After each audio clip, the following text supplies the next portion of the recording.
So this kit can install on pretty much any turbo sawmill, a slabber mill, a manual mill, and the automatic mill. It's powered by single phase power, so that'll plug into your domestic socket. First thing you want to check for accuracy is your encoders. So this is your signal, right? So these two encoders send the signal to the computer and ensures everything's accurate. So if this can rotate a little bit, that's your accuracy.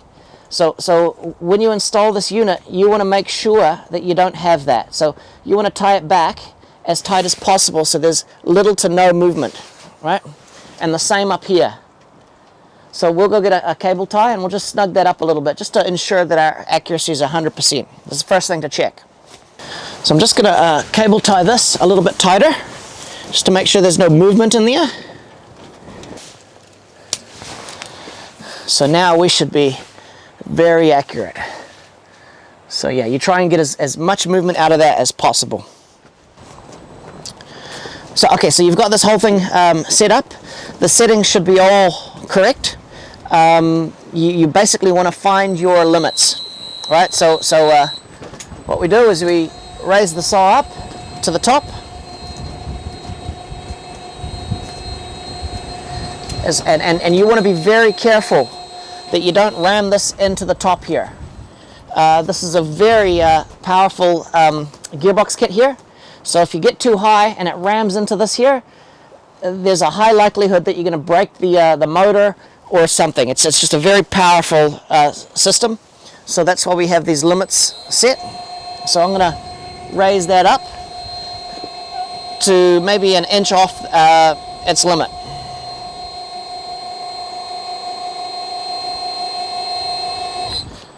Oh, there it is. The stops are already set, but I'll go through that process again.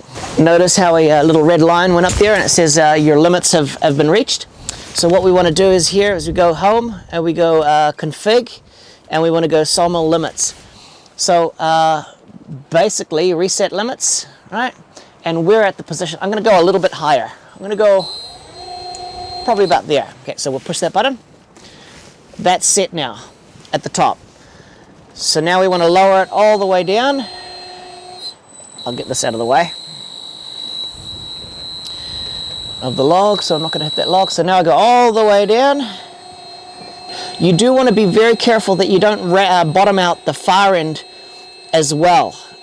Because that's adjustable at the far end, you want to make sure that doesn't hit your stops first, because that can happen too. The limits will only protect you to a certain level of confidence. The fact that you can adjust that far end independently to this end means, you just got to be aware of the situation and how close you are to the stops. And I'm getting close to the other end because obviously I've set that taper. Okay, so that's me. So I'm going to hit the bottom. Now we're good. Okay, so now we can flick that switch and we have our limits set. So let's try that. So we go up and we go down and it's detected the limit. So your limits are now set.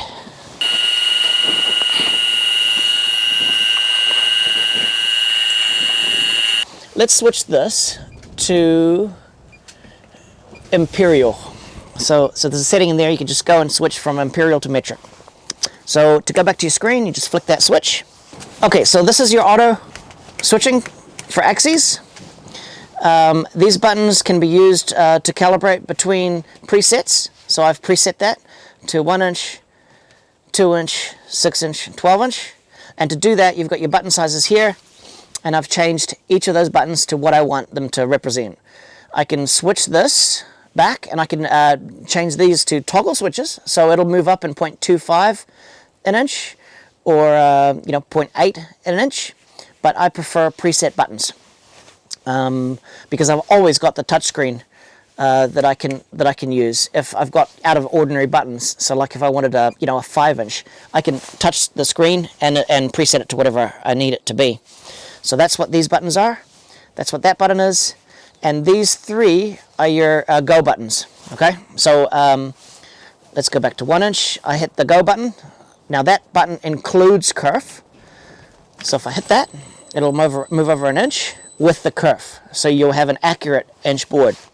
You can always say no kerf by pressing that button, which it'll deduct the kerf. Let's change that, change direction, no kerf. So you got options there. These buttons are something completely different. So all you want to do is switch to horizontal, and let's say 6-inch. We've set 6-inch in. Instead of pressing this little green button, the normal one for smaller boards, you can press this horizontal increment enter, all right? So if you hit that once, it'll move over that first cut, already pre-programmed. You get to the end of the log, and before you come out, you hit it again, and then you come back, climb cutting towards you, and before you come out of the log, you hit it one more time, and then that'll move over to your final cut, and then you carry on, finish the cut. Swings at the other end, and that is a beautiful system. It just means that you're efficiently flying through with a 2-inch cut there, you're coming back with a 3-inch, and you finish your 12-inch, or whatever it may be. But we've worked out the relationship already for you. So all you have to do is press that little white button 3 times for every section cut. And you just repeat the process. Cut a board, repeat the process. So we'll bring that all the way back. And now I'll show you the vertical section. Okay, so we've moved across and we're about to go down. So we go kerf enter. She's going to go all the way down to 6 inches. Okay, so you use this button here initially to move down for your first drop. Okay, and by doing that, you've now programmed it for that button over there. So it's remembered that 6-inch movement down. Okay, so now you switch to horizontal, and you're going to continue moving horizontally. Say 1 inch, you're moving to the right, so you're going to move to the right inch, go down horizontal, swings at the other end vertical, and just about as you're cutting through and you go, ooh, I could do that in a section cut, what you do is you hit that button as it's cutting. So you hit that button, now that's going to go up as it's cutting toward you to that first cut. Okay, so you're going to bring it through, and it's going to get to the operator end, and before you come out of that log, you hit that black one again, and it'll go down to that same sort of relationship equation. You'll drive down to the end of the cut, and you'll hit it one more time, and then that'll go down to your 6-inch cut, where you left off. Right, and then you finish your board. Swing the blade, hit kerf enter, you move over to the next board, fly down horizontally, flip to vertical, and again, as you enter the cut, hit the black, it rises up, hit it again, drops down, hit it again, drops down. These 2 little buttons, once you get to terms with the swing blade and you start realizing the power of section sawing, those 2 buttons are just absolutely brilliant. You don't have to think about anything. You just hit it 3 times. The PLC works best by moving from one position to another, right? It doesn't work so well when you want to go back up half or a quarter, you know. So it's like a running movement. So you start at the top and you go bang, bang, bang, bang, bang. That's going to be accurate. The same for horizontal. You start there and you go bang, bang, bang, bang. It's going to be accurate. But as soon as you start like chopping and changing, moving left and right, you know, up and down, specifically in the vertical, you might lose up to a 1/4 inch from one end to the other. So I always go back up further, and then I lower it down and I skim the top of the cut, and then I use the auto to go down and stop, right? So vertically, definitely. If you need to go back up and recalibrate, you need to go back up, skim, and then move down and stop there. The horizontal is actually pretty accurate. You might lose a mil or 2 from one end to the other, but generally, horizontal chain stretch isn't too much to worry about. It's the vertical drop that has a lot of chain stretch. We'll start with some boards. So in this instance, we're already halfway through that log, so I'm gonna have to recalibrate that. Turn this on.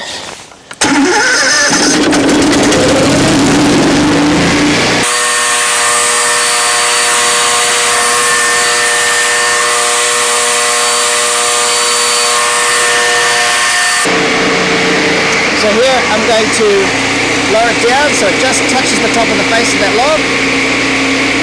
There we go. And it's just pretty good. So I'm going to go down 6 inches, so I need to make sure I'm in the vertical axis. And again, if I press that, it'll show 6 inches of going down. So now I'll just press go. So that's lowering down now to 6 inches. And again, I could have held that for 3 seconds and I could have checked what it's actually doing there.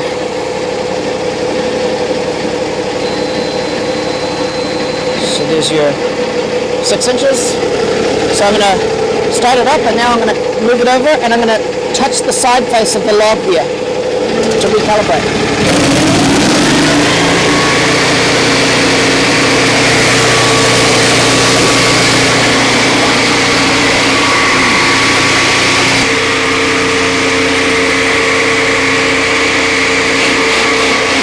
So I've calibrated it. Okay, so now I've calibrated it both from the top and now to the side. So that's the starting point. So we need to switch that to horizontal axis. Make sure I'm moving to the right, which I am.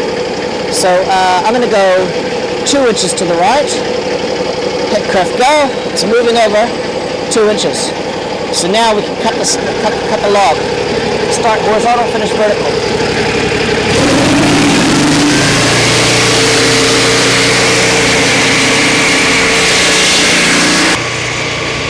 Flip the blade, come back.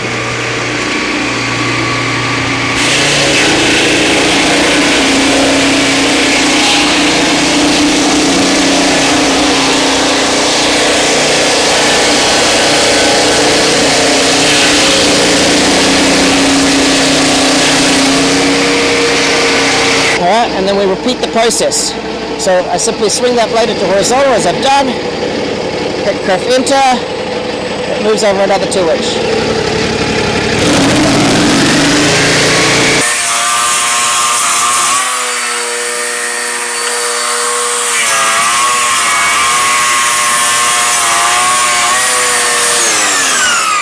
So now I'm going to show you how to do a section cut. Alright, so I swing the blade into horizontal, I press this horizontal curve as normal, but at the end, when it flips over there, as I enter the cut, I'm going to hit this once, and it's going to go up, alright? And then I can cut through, I hit it again, it'll finish that cut.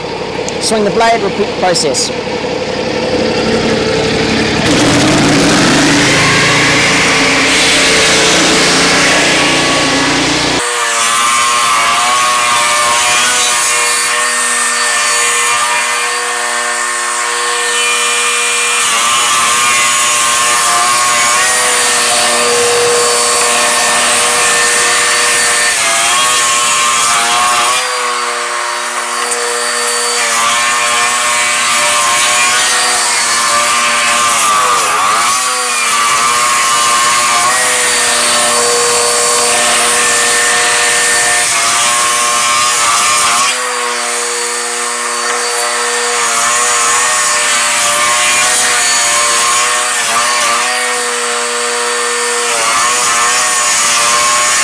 One, enter, click enter.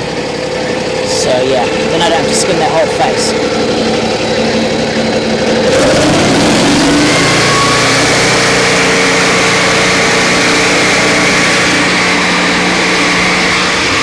Line it up for your first cut.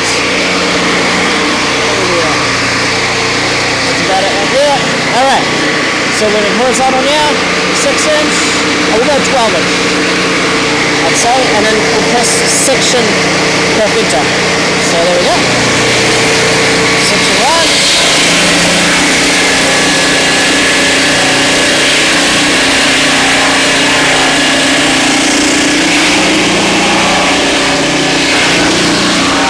Hit the section cut, and then you can come back.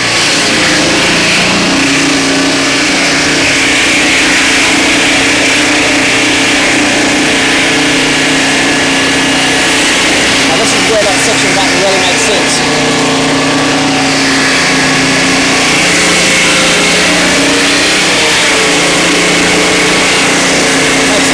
works so easy.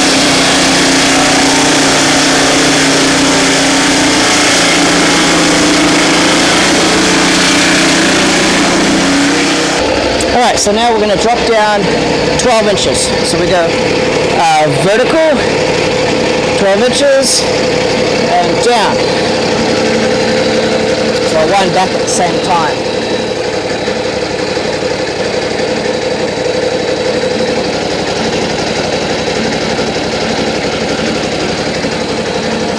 Ready for your first cut.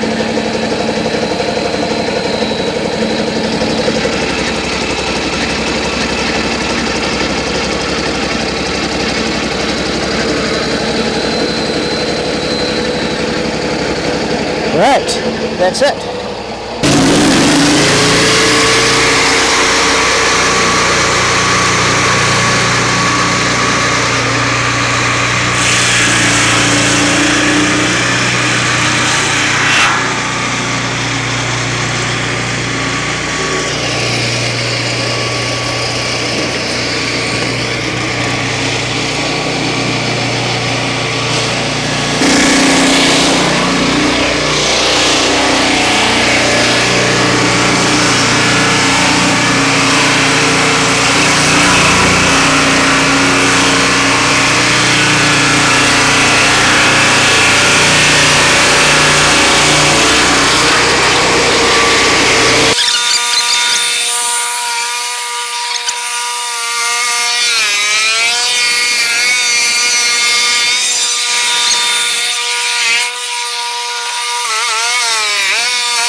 So, slow into the cut.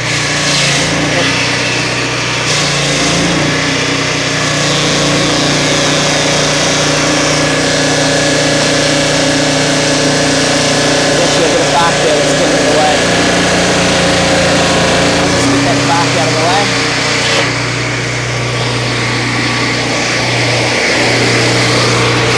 There you go, that's part of the problem.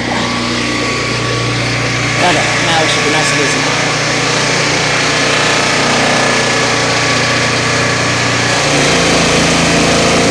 Just got to keep those RPMs up and slow down when the knots are.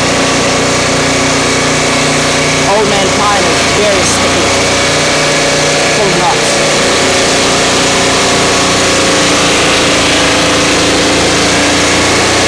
As long as you can hear that RPM going first, you're away.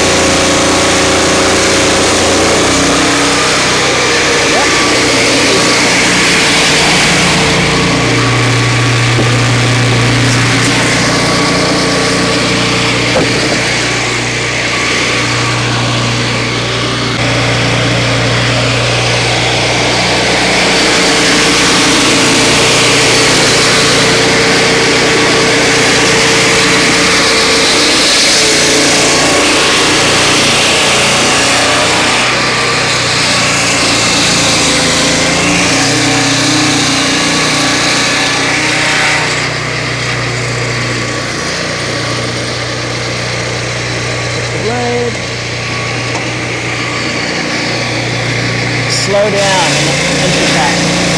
Keep those RPMs up. And just look for knots. Slow down in those regions. If the RPM slows down, it means your blade is getting warm. You don't want that. Come up there, slow it down a bit.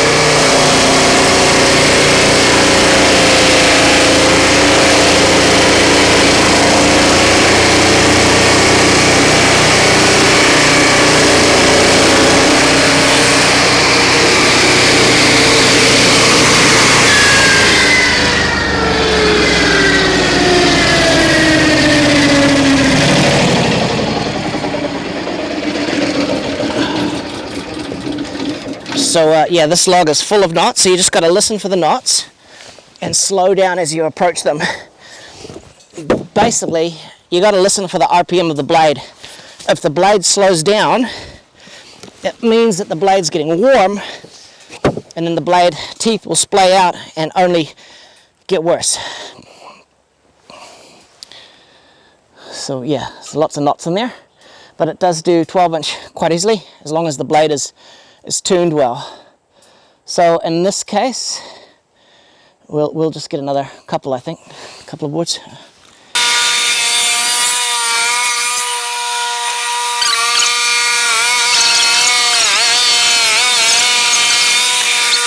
So we finished up that log. That was a pretty gnarly log. So now we'll just bring it all the way back up, out of the way. You can actually just go vertical, change direction up, and you could just go, I don't know, make that 20 inches, and it'll just sit there going up while you wind it sideways, like that. Just get out of the way, ready for another log. So here's the remnants of the log. And then our 12-inch boards here. And I've been cutting 12-inch boards over here as well.